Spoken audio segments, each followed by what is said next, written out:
자, 214쪽이죠. 계약금 등에 관한 채무 이행에 부장을 가했습니다. 이 부분은 뭐 출제가 자주 되는 부분은 아닙니다. 가볍게 이해만 해두시면 되는데 이 제도의 도입 취지를 보고서 말씀을 드리죠. 이 제도의 도입 취지는 갑과 을이 부동산에 대한 거래를 했습니다. 이 거래를 A가 소개했어요. 계약금 들어가고 중도금도 들어갔거든요. 근데 부동산 거래가 장시간이 소요되기 때문에 당사자의 사정으로 이 계약이 깨질 수 있더라 이거예요. 그럼 계약에 정산관계가 발생하죠. 이자는 몰수할 거 몰수하고 돌려줄 거 돌려줘야 되는데 안 돌려주고 도망가는 거예요. 그래서 이러한 사고에 대비해서 기업공사 또는 제3자한테 계약금 등을 예치를 해놓습니다. 그리고 이런 사태가 벌어지면 바로 정산하고 끝내자. 이것이 바로 계약금 등의 반환 채무 이행 보장제도예요. 그래서 이거는 거래 사고를 대비하는 사전적 예방제도예요. 사전적 예방제도고 미국에서 사용하는 에스크로우 제도. 에스크로우 제도와 아주 유사한 제도입니다. 그냥 에스크로우 쉽게 가자고요. 이거는 계약 이행 대행 제도라고 이해하면 돼요. 그래서 계약 이행을 에스크로업자가 대신해 주는 거죠. 그래서 계약 이행 대행 제도, 에스크로우 제도라고 이해하시면 되는데 이것을 들여오기엔 하나의 발판 규정으로 이해되고 있는데 우리 부동산 거래 절차에 잘 안 맞기 때문에 이걸 의무로 규정한 게 아니고 예치 권고할 수 있는 그런 제도로 도입했을 뿐입니다. 자, 그러면 취지는 이해했으니까 바로 보겠습니다. 거기 교재 214쪽에 예치 권고란 말 있죠. 그 밑에가 바로 우리 법 31조 1항이 실려 있습니다. 계약공사는 거래 안전을 보장하기 위하여 필요하다고 인정하는 경우에는 여기서 끊으세요. 끊고 거래계약 이행이 완료될 때까지 끊어보시고 계약금 또는 중도금, 잔금 이것을 계약금 등이라고 그래요. 이것을 여기서 끊으시고 계약공사 또는 대통령령이 정하는 자의 명의로 여기서 끊으시고 공제사업을 하는 자, 금융기관 또는 신탁업자 등에 여기서 끊으시고 예차로 거래당사자가 권고할 수 있다. 권고할 수 있다 이 밑줄이에요. 자, 그럼 보겠습니다. 다 이해됐죠, 그럼? 그러면 거래 안전을 보장하기 위해 예치 권고해야 된다, 할 수 있다. 할 수 있다. 이건 의무 아니에요. 근데 왜 우리 의무편에 실려 있느냐? 달리 들 데가 없어서. 30조가 지금 손해배상이죠. 31조가 이거거든요. 그래서 이제 통상적으로 교재가 다 여기다 집어넣습니다. 그래서 예치 권고할 수 있는 제도에 불과하고요. 자, 그럼 예치 대상에는 계약금, 중도금, 잔금까지 다 가능합니다. 이것을 계약금 등이라고 부르는데 잔금 친 다음에 만약에 등기 서류 교부를 한 달 뒤에 하기로 했다. 그럼 사고에 대비해서 예치해 놓을 수 있죠. 잔금도. 그 다음에 예치 명의자는 개공의 명의로 예치할 수 있고요. 대통령령이 정하는 자의 명의로 예치할 수 있대요. 그럼 대통령령이 정하는 자. 이거 별도 암기할 필요 없는데 6명이 더 있어요. 은행, 공제사업자, 신탁업자, 보험사업자, 다음에 최신관서, 우체국, 그 다음에 계약이행 대행 전문회사가 있어요. 그러면 결국은 7명의 명의로만 예치가 가능하니 개공의 명의로 예치 가능하죠. 그럼 소공이나 보조원의 명의로 예치합니다. 안 된다는 얘기죠. 나아가서 매도인, 매수인, 임대인, 임차인, 거래 당사자 명의로 예치하는 거예요. 이거 돼요, 안 돼요? 안 된다는 얘기입니다. 이 얘기예요.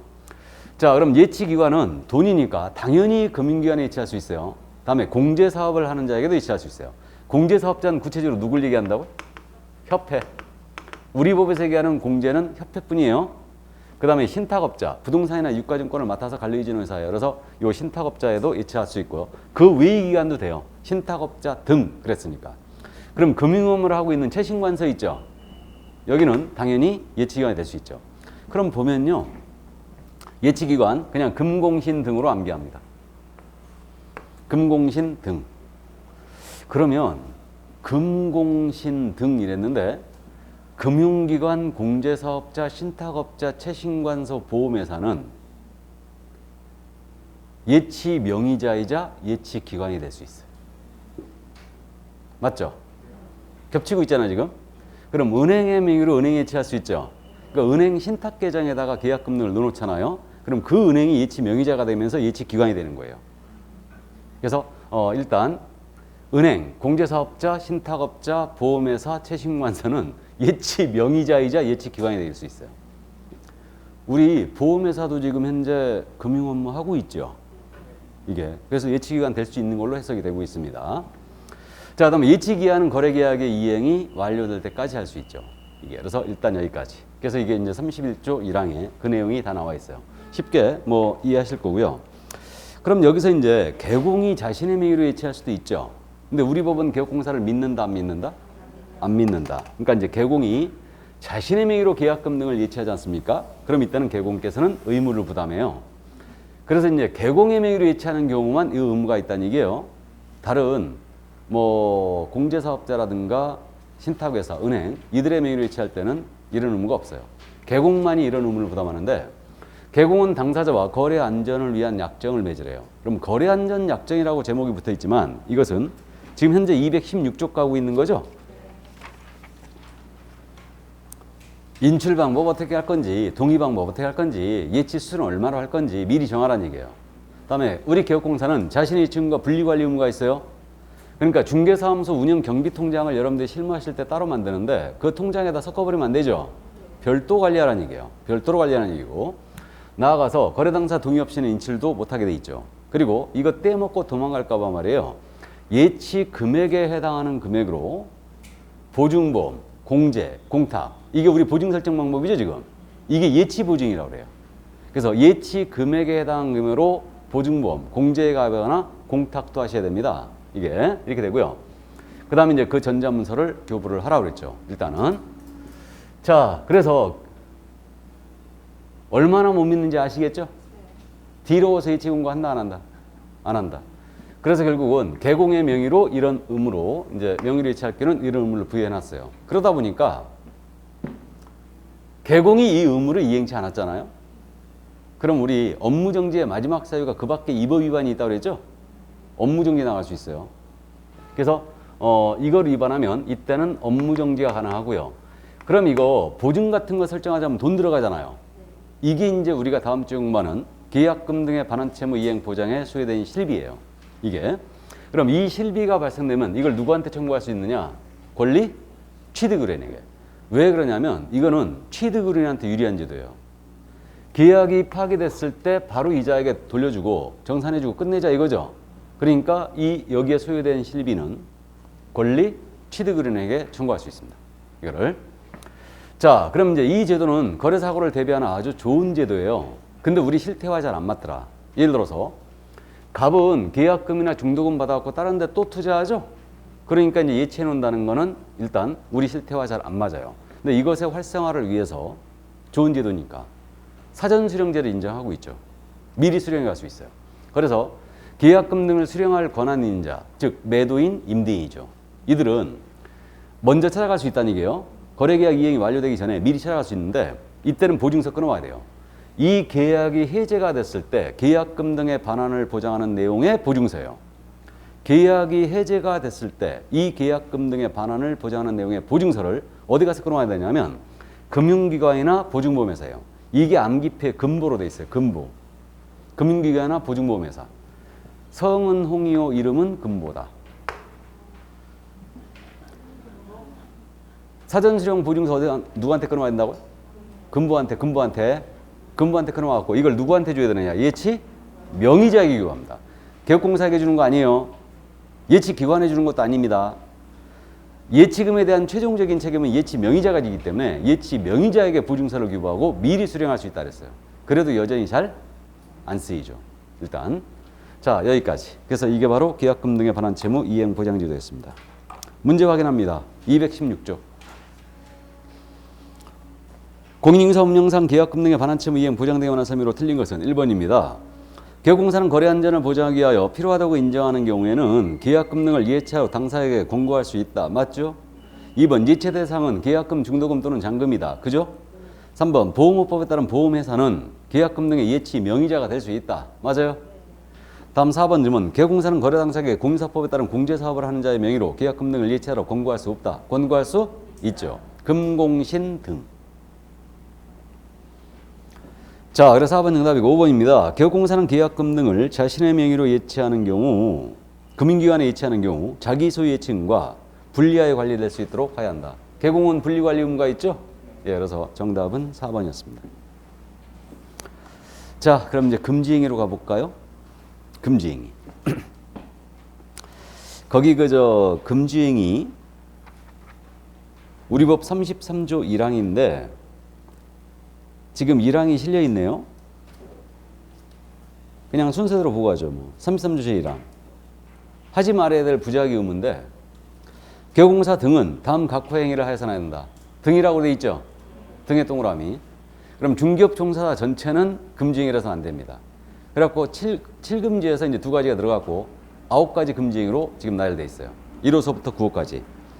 자, 그러면 보겠습니다. 33조 제1항을 봤는데 이거는 개공 등의 금지행위예요. 그래서 9가지가 나열돼 있어요. 그래서 소속공사 중개보조원, 법인의 임원사원도 이 9가지를 해서는 안 됩니다. 그러면 개업공사 등의 금지행위는 일반인 무등록 중개업자에게는 적용이 된다, 안 된다? 안 된다는 거예요. 그래서 적용이 되지 않습니다. 그럼 쭉 넘어가서 33조 제2항을 먼저 보고 오죠. 거기 교재 226쪽에 찾았습니까?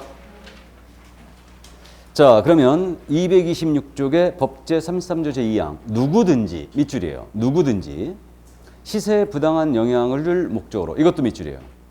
시세에 부당한 영향을 줄 목적 밑줄입니다. 다음 각호의 어느 하나에 대한 방법으로 개업공사 등의 업무를 방해해서는 아니 된다. 업무를 방해의 밑줄이에요. 그러면 이것을 저는 제목을 어떻게 붙였냐면 개업공인인계사 등에 대한 금지행위로. 그러니까 33조 제1항은 개공 등이 하지 말아야 될 금지행위고 33조 제2항은 개공 등에 대한 금지행위라는 거죠. 그럼 일반인 포함될 수 있죠, 이거? 이게. 근데 해석상 다른 개공도 포함되는 걸로 해석됩니다. 일단 다른 개공이 이 개공의 업무를 방해해서는 안 됩니다. 뭔 말인지 아시죠? 그래서 일단 일반인 등에게도 이건 적용이 된다. 그 정도 이해를 해두시고요. 자, 그러면 이게 제재가 이제 뒤따르거든요. 그럼 제재를 먼저 말씀드리기 시작하죠. 교재 218조로 다시 돌아가요. 자, 그럼 218조로 돌아와서 제재에 관한 사항인데 미리 언급만 하고 합니다. 여기 개공 등의 금지행위 있죠. 9가지가 있는데 그 9가지를 만약에 개공 등이 위반을 했지 않습니까? 그럼 제재가 뒤따라요. 그래서 금지행위는 제재도 굉장히 중요한데 그럼 개공 등이 만약에 개업공인인계사가 이 금지행위 했잖아요. 33조 제1항의 위반 행위를 했다. 그러면 이때는 개공은 등록을 취소당할 수 있어요. 임의적 등록 취소예요. 임치입니다. 그럼 소공이 만약에 했다 이거를. 그럼 소공은 자격을 정지당할 수 있어요. 자격정지. 9가지 중에 한 가지를 하면. 그리고 형사처벌은요. 1호에서부터 4호까지는 1-1이에요. 근데 5호서부터 9호까지는 3-3입니다. 그래서 이거 금지행위를 그래서 이 제재 때문에 두 음자를 따서 암기해버리는 거예요. 그래가지고 1호에서부터 4호까지가 뭐냐면 매무수거예요. 매무수거. 이게 매무수거고 5호에서부터 9호까지 여기까지는 증, 딕, 직, 투, 시, 단이에요. 이렇게 암기할 거예요. 매무수거, 증직, 투시단. 매물을 수거하여 증권에 직접 투자하라 막 이렇게 이제 암기했었는데 원래. 그래서 매무수거, 증직, 투시단 이렇게 이제 암기할 거예요. 암기표 이래 돼 있어요.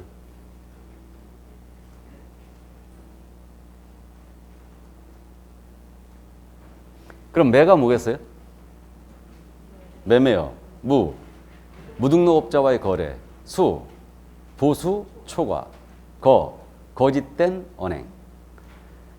증서 중개 매매업. 직접 거래 쌍방대리. 투기 조장. 다음에 시세 교란. 여기 다음에 단체 구성 중개 제한. 그래서 매무수거 증직 투시단으로 암기할 겁니다. 형벌도 중요해요, 이거는. 자, 그래서 이제 그 정도 감 잡아두시고. 자,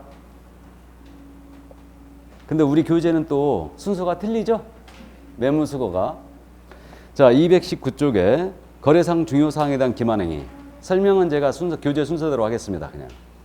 그래가지고 이게 거짓된 언행 있잖아요. 이게 4호예요. 우리 33조 제1항 제4호입니다. 원래.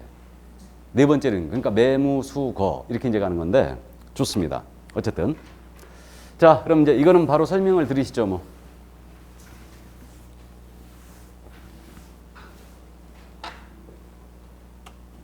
거짓된 언행으로 중개 의뢰인의 판단 그르치게 하라는 얘기예요. 그러면 조문이 어떻게 되냐면 33조 제1항 제4호가 중개대상물의 거래상 중요사항에 대하여 거짓된 언행, 그 밖의 방법으로 중개의뢰인의 판단을 의식하는 이 거짓된 언행의 밑줄이죠. 그래서 이제 거로 암기하는데 일단 그러면 중개사물 거래상 중요사항이 뭐냐? 주로 확인 설명사항을 거래상 중요사항으로 보고 있어요. 그러니까 권리관계에 대한 사항, 물건의 상태에 관한 사항 이런 것들이 바로 이제 거래상 중요사항이고 근데 저는 이 정도로는 중요해야 된다고 생각합니다. 확인 설명사항 모두가 당연히 거래상 중요사항이 되는 게 아니고 의뢰인이 이 사실을 알았더라면 거래를 하지 않았을 정도로 중요해야 돼요. 이러한 사실에 대해 거짓말하게 되면 금지행위로 처벌받습니다.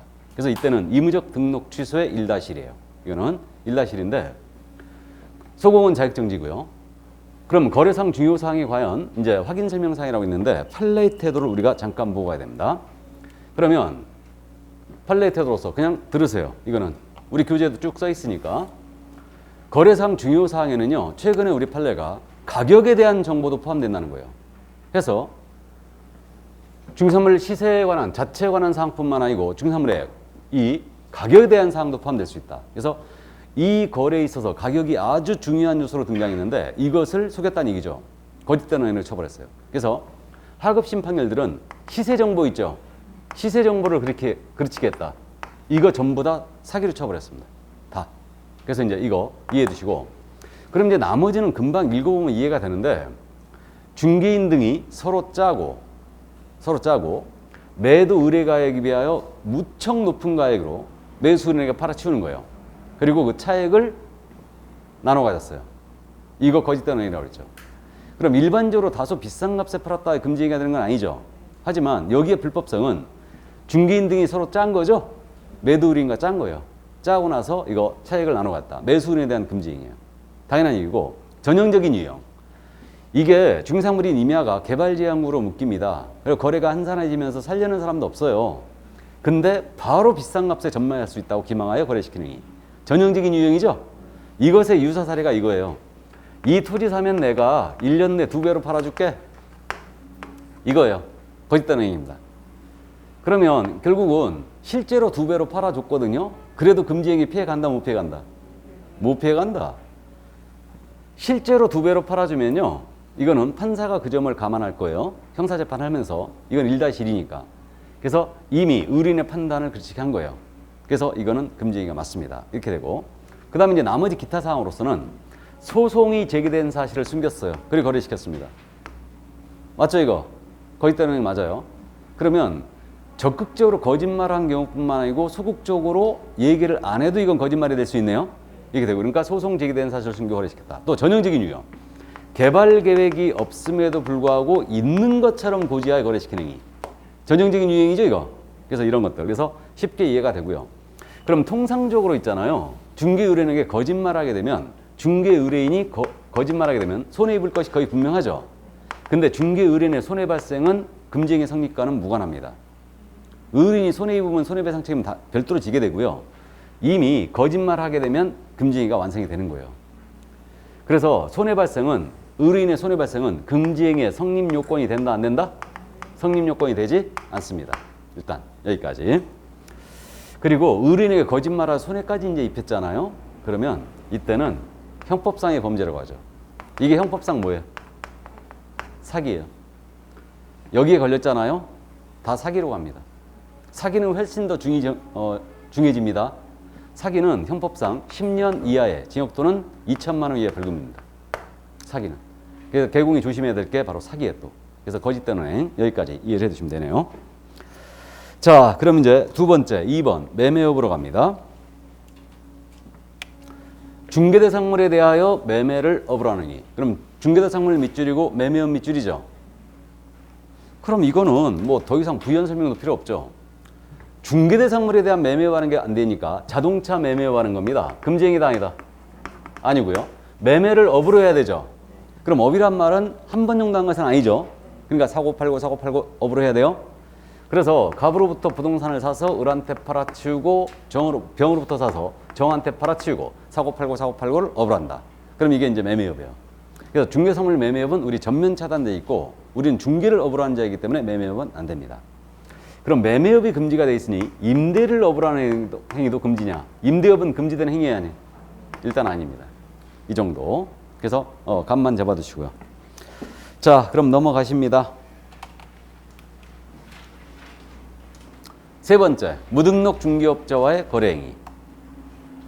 자, 그래서 무등록 중개업자와 거래하는 행위, 이거는 조문의 형태가 어떻게 되냐면 중개사무소에 개설 등록을 하지 않고 중개업을 영위한 자인 사실을 알면서 무등록업자임을 안다는 얘기죠.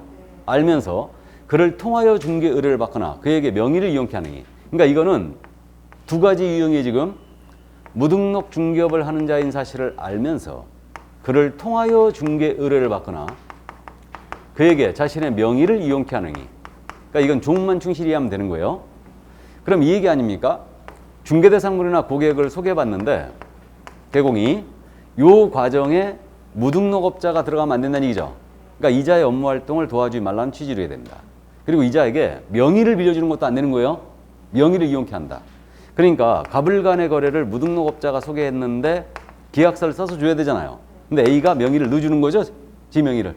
이 정도. 그래서 이게 이제 무등록업자와의 거래행위예요. 그럼 여기에 걸리면요. 의무적 등록 취소예요. 의무적 등록 취소의 1-1입니다. 이렇게 되는데 이게 대여와 구분이 잘 안 가요. 그렇기 때문에 이 부분은 시험에서 그냥 그대로 조문대로 물어봅니다. 명의를 이용케 했다. 이거 기억나세요? 우리 개업공인인사가 다른 사람으로 하여금 자기의 성명이나 상호를 사용하여 업무하게 했죠. 이거 뭐예요? 제재가 필취 1-1이죠. 그럼 무등록업자에게 명의를 이용케 했다. 이게 성명 사용하고 뭐가 틀리냐고. 그죠?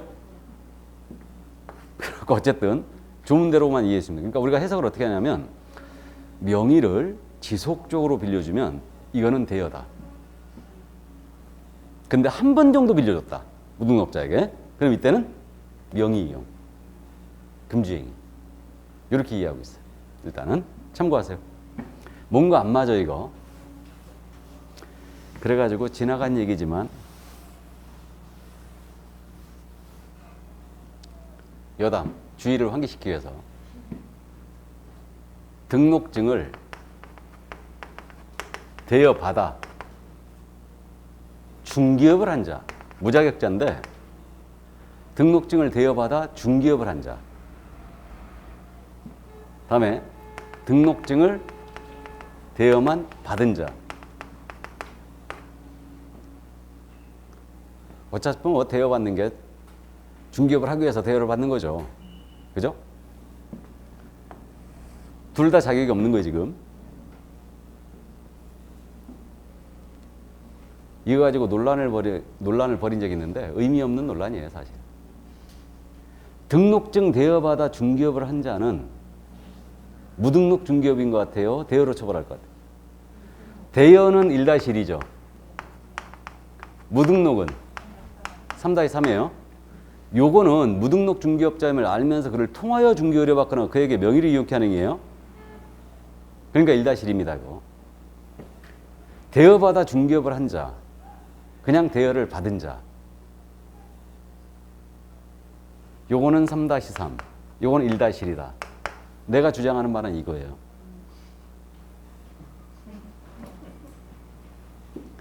근데 이게 다른 우리 중개사 선생 책 쓰면서 이제 이런 논란을 벌였는데 나는 왜 이렇게 주장하냐면요.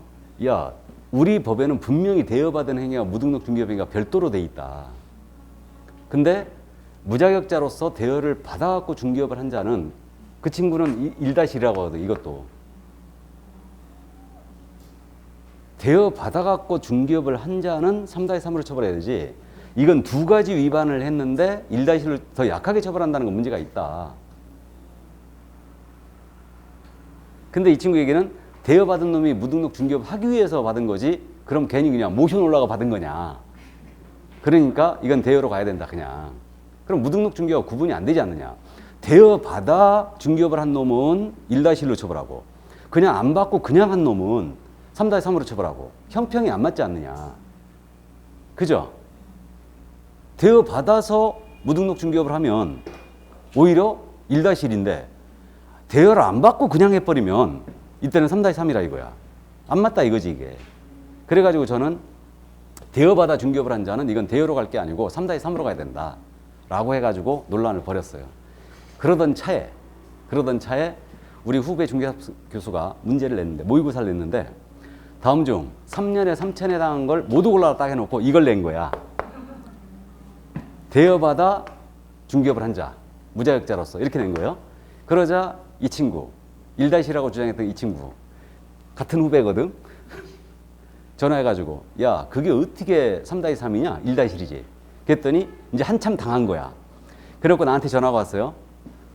아니, 저 선배가 이거 1-1이라는데 이게 몇입니까? 그러는 거야.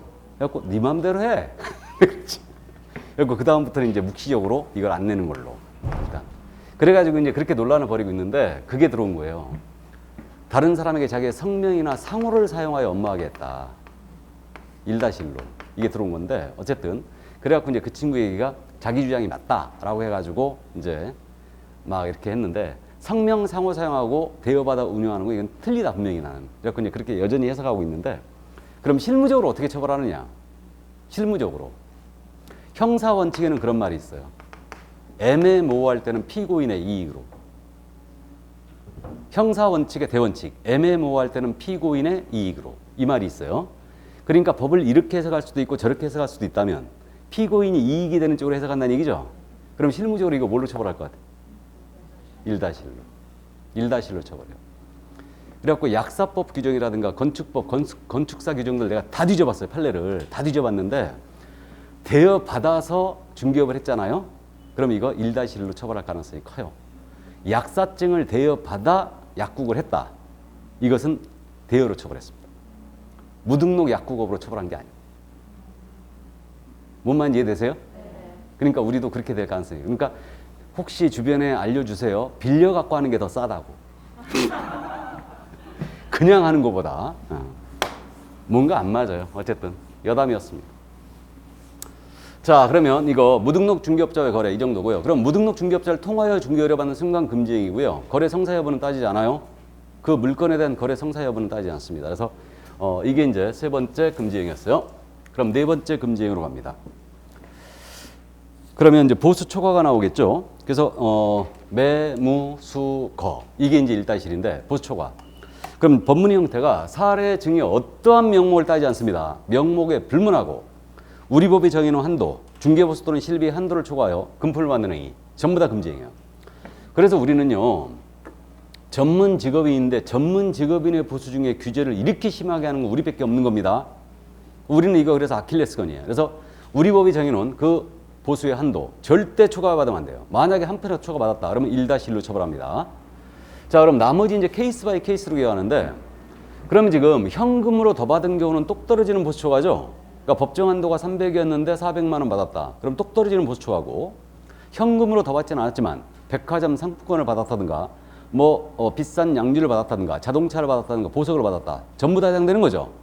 이거는 명목을 따지지 않아요. 사례를 주든 고마워서 주든. 그래서 고유한 미풍양속을 아주 그저 침해하는 못된 규정인데 어쨌든 우리는 이해를 꼭 해주셔야 됩니다. 자, 그럼 이제 나머지 케이스 바이 케이스는 분양 대행은 중개 아니라고 그랬죠. 컨설팅도 중개 아니죠. 권리금 거래 소개도 중개 아니죠. 그러면 분양 대행을 해주고 컨설팅을 해주고 권리금 거래 소개하고 아무리 많은 보수를 받아도 이는 초과에 걸린다 안 걸린다? 안 걸린다. 이해를 꼭 해두셔야 되고 다음 당좌수표 사건 기억하고 있어야 되죠. 이거 사업하시는 분이 가계수표 같은 거 발행하는데 그 당좌수표로 받았죠. 보수로 중개보수로. 그래가지고 액면금액이 법정 한도를 초과하는 금액이었어요. 그럼 이걸 이제 액면금액이 초과했는데 은행에 가서 현금으로 교환해야 되잖아. 교환하러 갔거든요. 그랬더니 이게 부도 처리 난 거예요. 이게 지급정지 돼버렸어요. 개공은 한 푼도 못 받게 됐습니다. 이 사건에서 개공이 뭐라 주장했냐면 이 사건에서 나는 실제로 받은 금액이 없다. 그러니까 초과가 아니다. 나아가 중개 의뢰는 나한테 지급한 금액도 없으니까 중개 의뢰인에게는 손해가 없었다.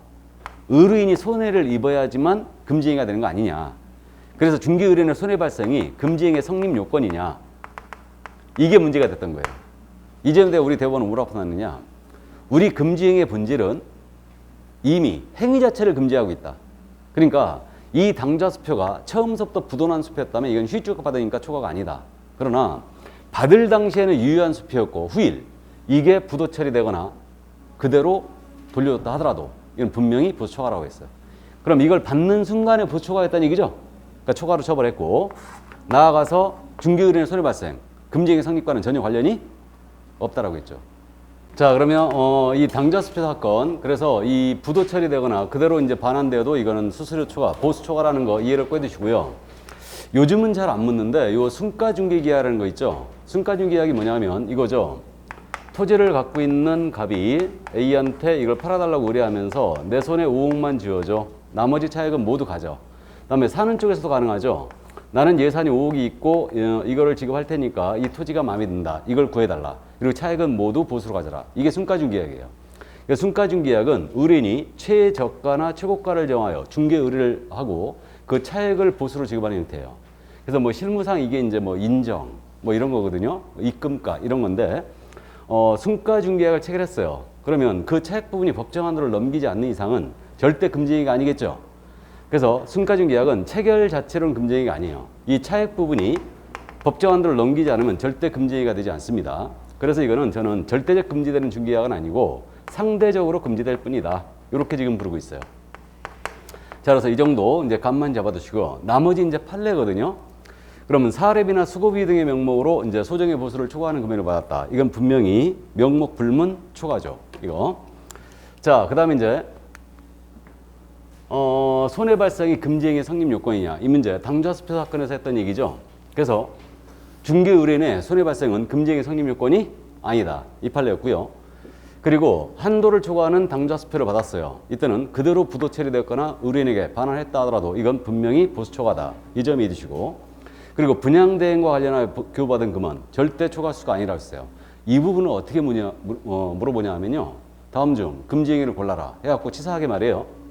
상가에 대한 분양대행을 해주고 상가에 대한 분양대행을 해주고 상가에 대한 중개보수의 한도를 초과하여 받은 행위. 이렇게 내요. 이거 금지행위다 아니다? 아니죠. 그러니까 분양대행을 봐야 됩니다. 자, 그 다음에 이제 권리금. 중개가 아니니까 당연히 보수 초과에 걸 일이 없고요. 그 다음에 이제 요 6번 판례. 이거는 한 번도 안 물어본 사건이니까 기억만 해두시는데 토지를 택지로 조성하여 매도했어요. 이거는 이제 직접거래 지금 이 판례 실려 있어요. 우리 규제는 직접거래 판례 실려 있는데 이게 그 사건이었습니다. 이 토지를 갑이 갖고 있거든요. 갑으로부터 우리 개업공사가 중개인이었죠, 정확하게. 개공이 이걸 매수를 해요. 매수를 하는데 조건을 달았어요. 내가 이 토지를 사가지고 이거를 형질을 변경한다. 지목을 바꾼다는 얘기예요. 그러니까 포크레인 들어가지고 형질을 바꾸겠다.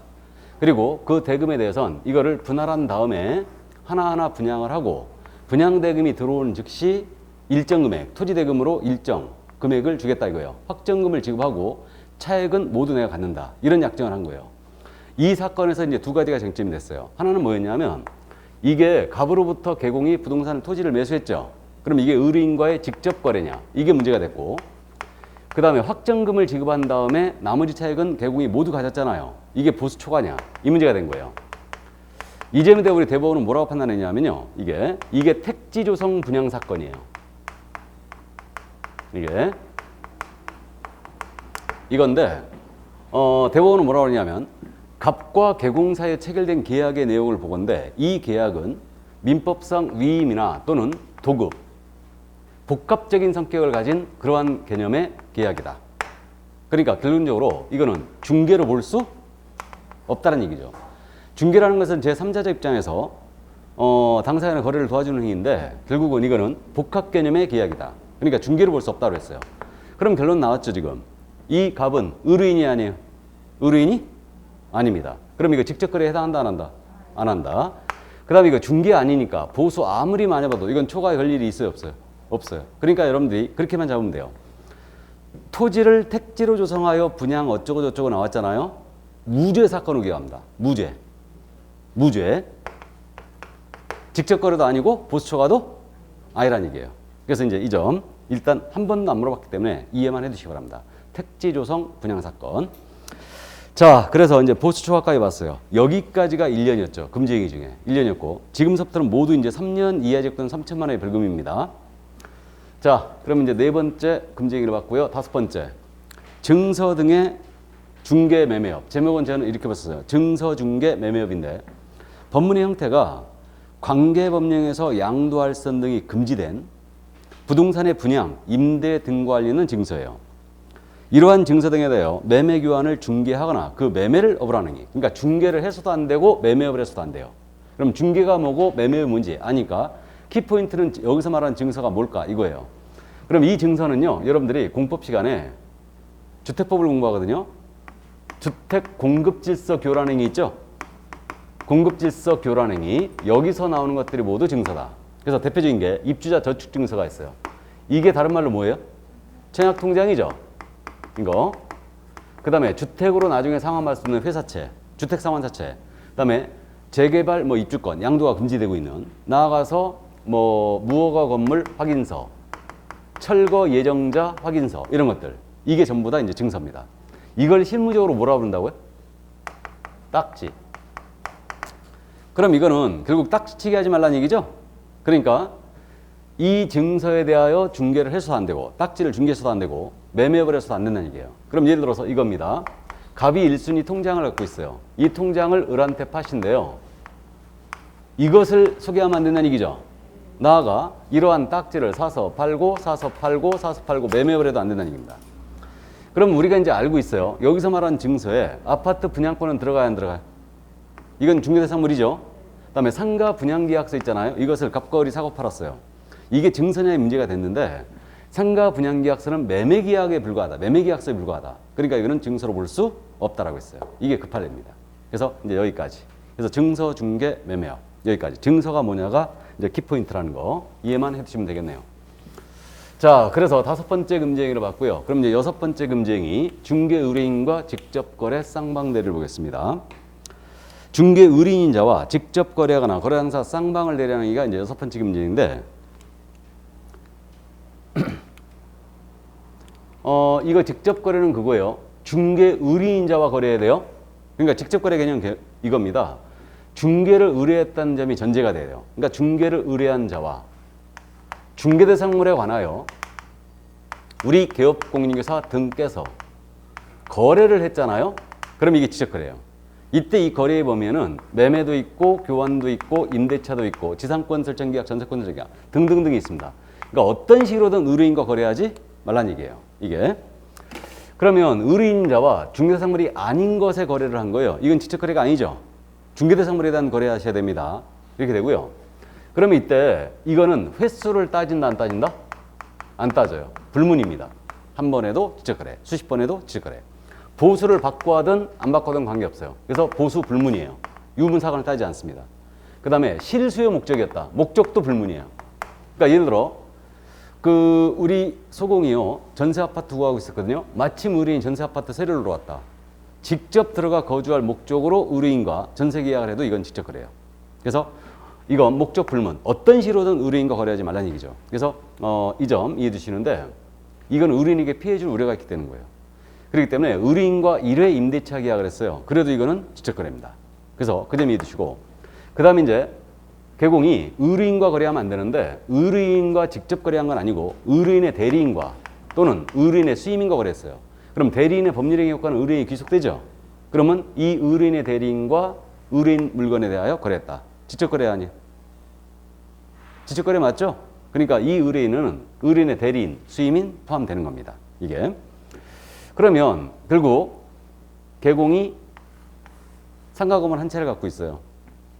1층에 중개사무소 열었습니다. 2, 3, 4층은 사무실 임대업을 하고 있죠. 근데 갑이 찾아왔어요. 이 사무실에 찾아와서 내가 사무실을 새로 놓고자 한다. 마침 4층이 비어 있었거든요. 4층을 보여주고 A와 갑 사이에 임대차 계약을 합니다. 지적거래 아니에요? 지적거래죠. 그러니까 개공이 자신 소유의 명의에 대하여 이 상가 건물에 대하여 갑에게 의뢰인자에게 세를 놓은 거예요. 이거 피해 가야 되죠. 어떻게 피해 가느냐? 옆집 B한테 얻는 가야 되죠. 그래갖고 네 의뢰인이라 그러면 돼요. 그럼 결국은 이 갑은 B의 의뢰인이 됐고요. A도 B의 의뢰인이 됐어요. 그럼 이건 직접거래가 아닙니다. 그래서 우리 판례가 다른 개업공사의 소개로 부동산을 매도하고 또 다른 개업공사의 소개로 부동산을 매수했어요. 이건 직접거래에 해당한다 안 한다? 안 한다는 게 우리 판례의 토도입니다. 그래서 이 점 꼭 기억을 해 두시고요.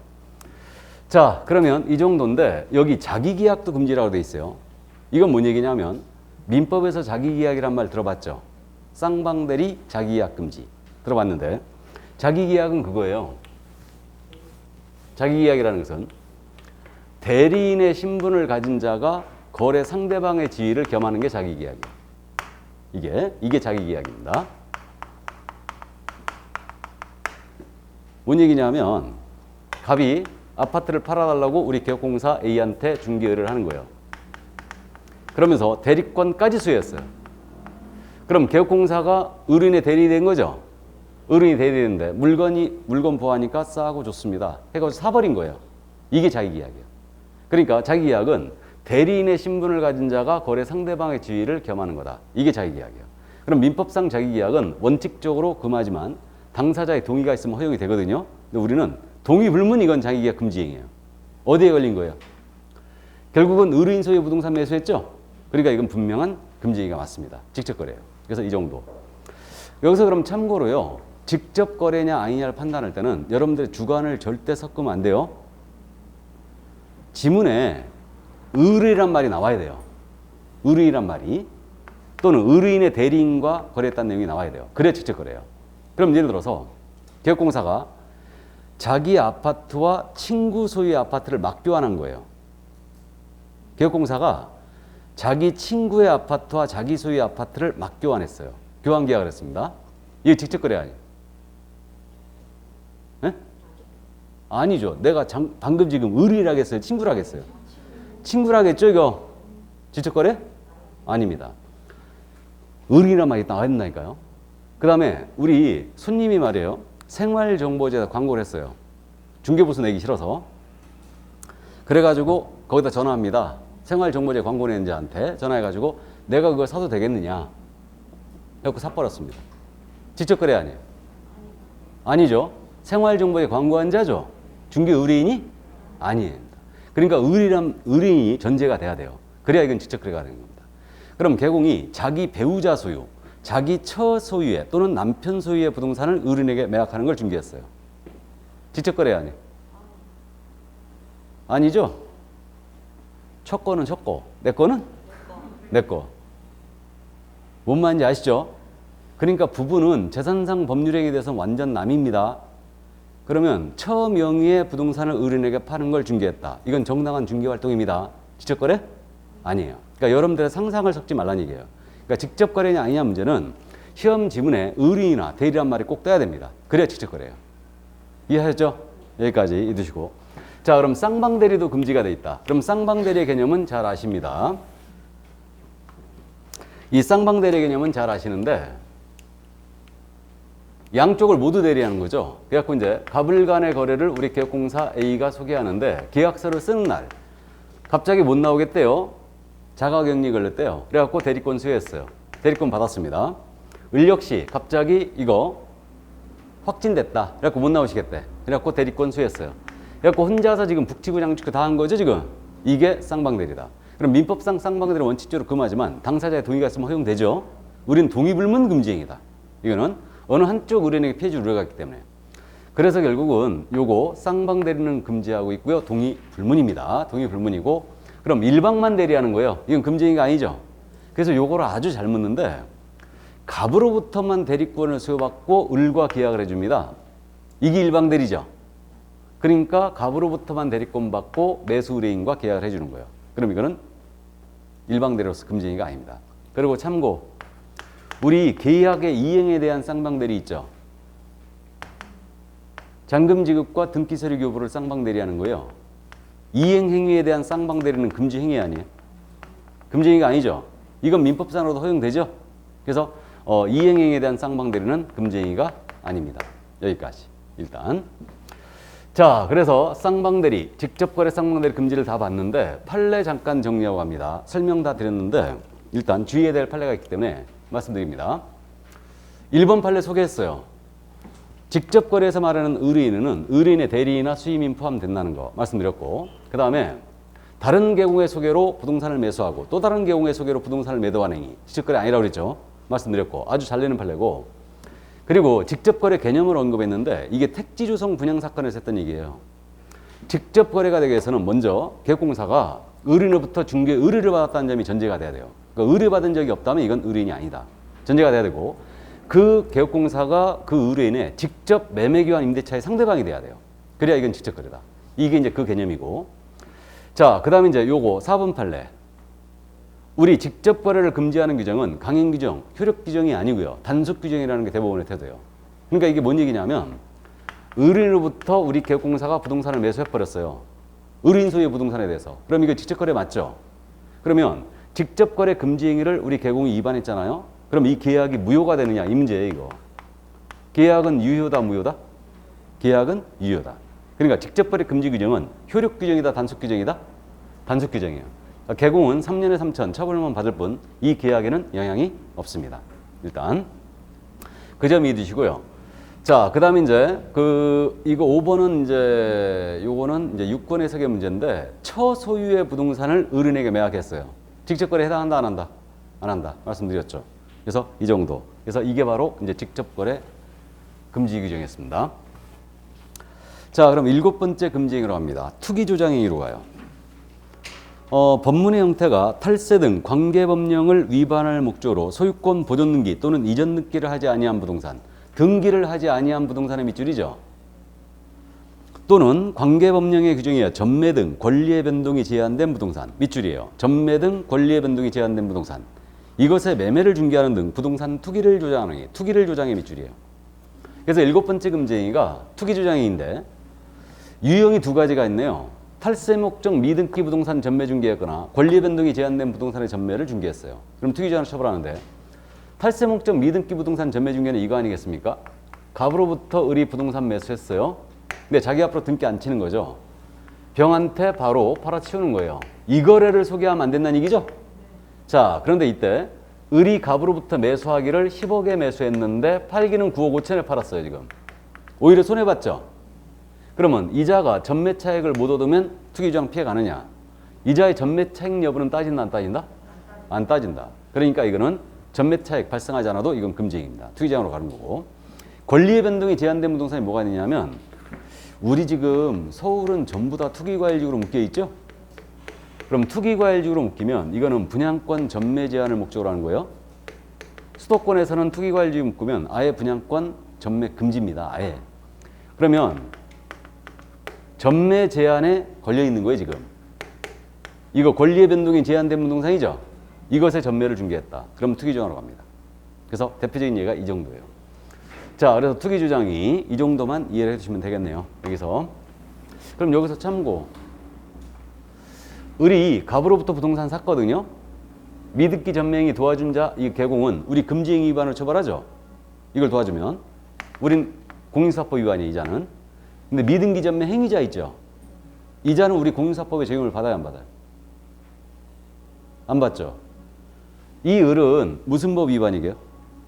미등기 전매하지 말라는 법이 무슨 법이에요? 예? 부동산 등기 특별조치법. 특조법 위반이에요. 야는 3년에 1억 이하의 벌금에 처합니다.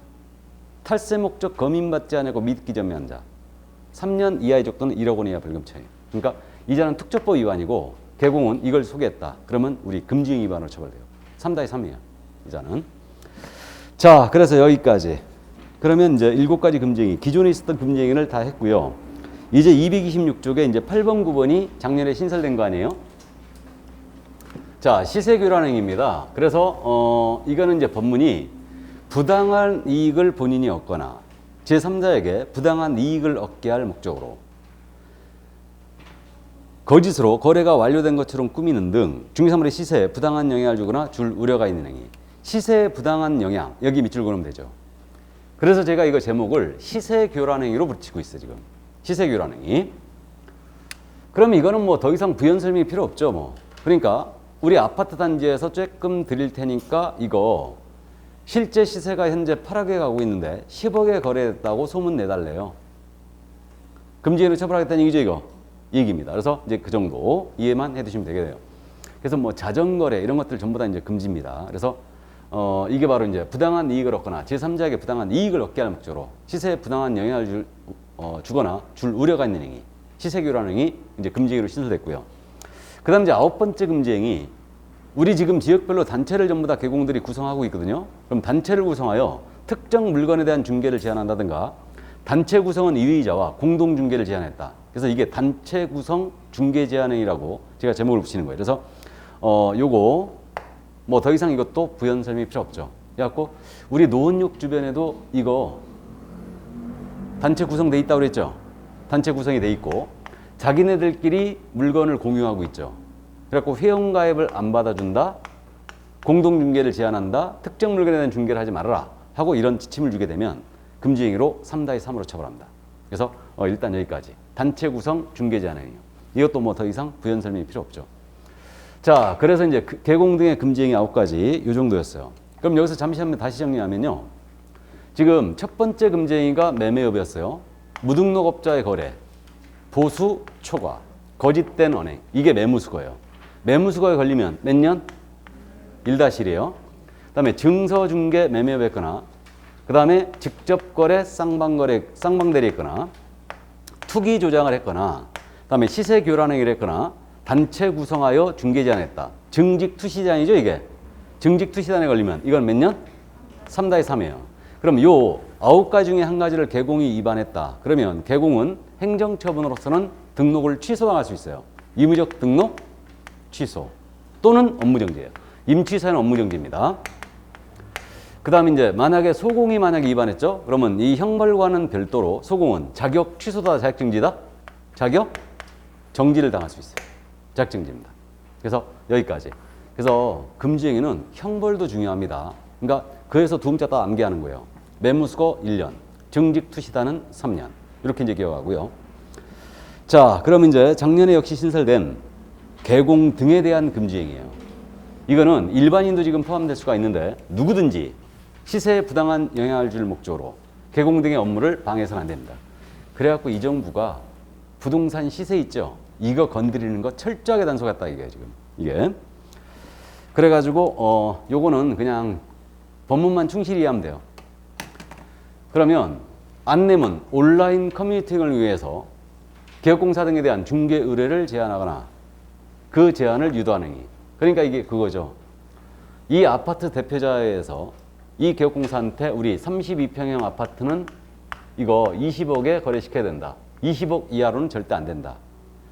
근데 이 개공이 말을 안 듣는 거예요. 그러니까 이 개공한테는 중개 의뢰하지 마세요 하고 안내문 또는 맘카페, SNS 이런 것들을 이용해서 제한을 하는 겁니다.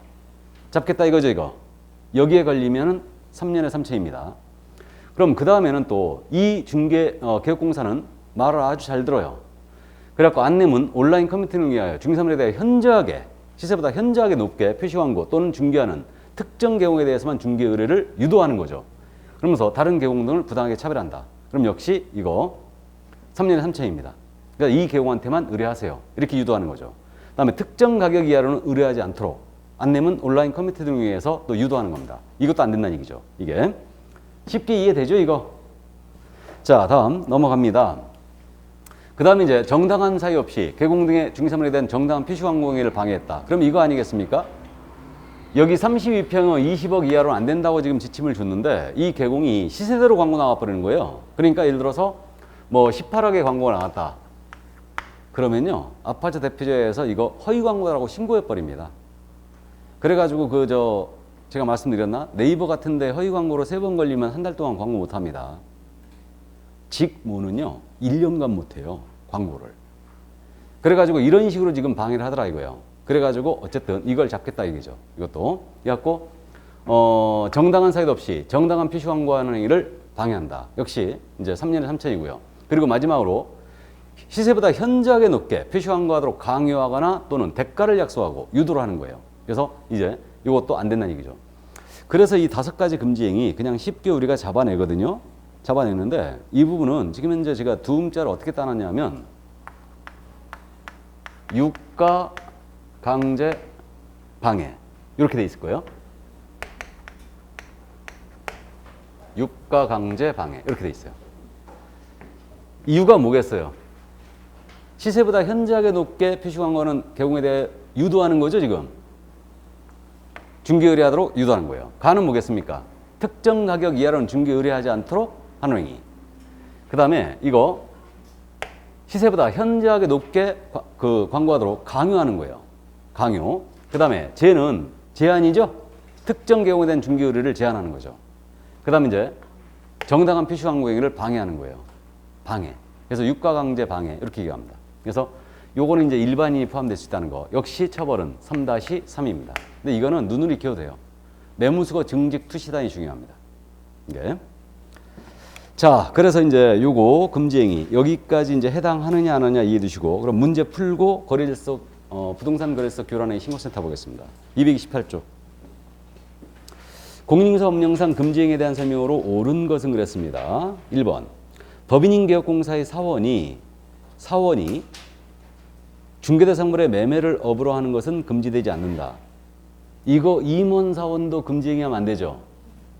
그러면 1번 지문 틀렸고 2번. 개업공사가 거래당사 쌍방을 대리하는 것은 금지된다. 쌍방 대리 금지행위 맞죠?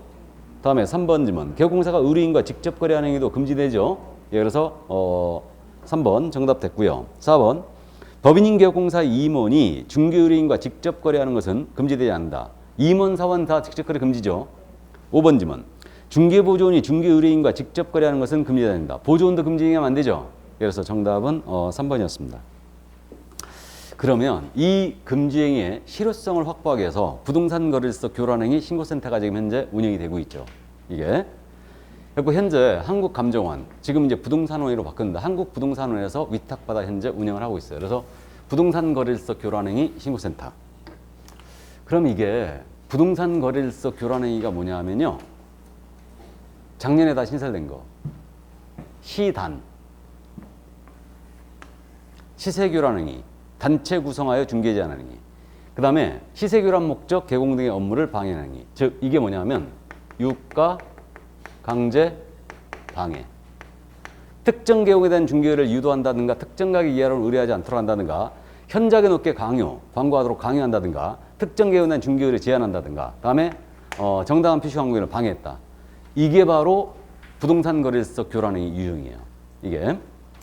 그러면 이거 이자에 대하여 부동산 거래질서 교란행위 신고센터를 운영을 하고 있습니다. 그래서 신고센터에 만약에 이거 신고했잖아요. 그러면 1타 2피예요.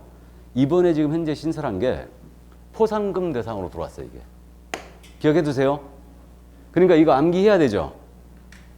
포상금 지급 대상에 시단 유가강제 방해가 들어온 겁니다. 이게. 그래서 시세교란행위 한 자, 단체 구성하에 중개 제한한 자, 그다음에 유가강제 방해한 자. 이거 신고하면 포상금을 줍니다. 그럼 여기서 중개 의뢰인과 직접 거래한 자를 신고받았어요. 포상금 준다 안 준다? 안 주는 거죠. 안 주는 겁니다. 그래서 부동산 거래질서 교란행위 유형 이해해 두세요. 이거 이해해 두시고요. 그럼 현재 이 부동산 거래질서 교란행위 신고센터는 국토부 장관이 설치 운영할 수 있는데 현재 한국부동산원에 위탁을 해놨죠. 그래서 여기서 지금 현재 운영을 하고 있습니다. 그럼 여기서 이 절차적으로 내용을 조금 이해를 해야 되는데